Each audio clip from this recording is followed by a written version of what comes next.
करता है उसकी नजर में वो ही पार्टधारी श्रेष्ठ जो अपने अनेक जन्मों को जान ले। जैसे मिसाल के तौर पर राम वाली आत्मा होगी, राम बाप को कहा जाता है, कृष्ण बच्चे को कहा जाता है। माने इस मनुष्य सृष्टि रूपी रंगमंच पर जो बड़े से बड़े बाप का पार्ट बजाने वाली आत्मा है राम,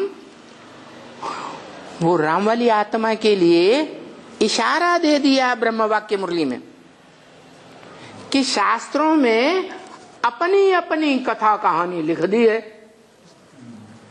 इशारा दिया कि नहीं? जो देव आत्माएं होती हैं नंबरवार, उनको इशारा ही काफी है। तो जो बड़े से बड़ा देव आत्मा महादेव बनने वाली आत्मा होगी वो तो इस इशारे को पकड़ेगी कि नहीं? वो पकड़ेगी। और फट से उसकी बुद्धि चली गई वाल्मीकि की तरफ द्वापर युग में कि वाल्मीकि रामायण किसने लिखी? बाप कहते हैं अपने अपने शास्त्रों में अपनी अपनी कथा कहानी लिख दी। अरे वाल्मीकि रामायण में किसकी कथा है? राम की कथा है। तो वाल्मीकि वाली आत्मा जो हिस्ट्री में प्रसिद्ध है वो कौन सी आत्मा हुई? राम वाली आत्मा हुई। इसी तरह कलयुग में तुलसीदास ने हिंदी में रामायण लिखी, तो बाप का वो वाक्य वहां लागू करो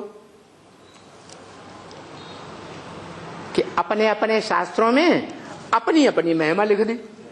तो रामायण में जो हिंदी में रामायण लिखी गई उसमें कौन आत्मा है जिसने अपनी ही महिमा की है? कहेंगे तुलसीदास। अरे तुलसीदास की महिमा थोड़ा ही है रामायण में। किसकी महिमा है? राम की महिमा। तो इससे क्या साबित हो गया राम वाली आत्मा को? कि मैं ही राम की आत्मा हूं।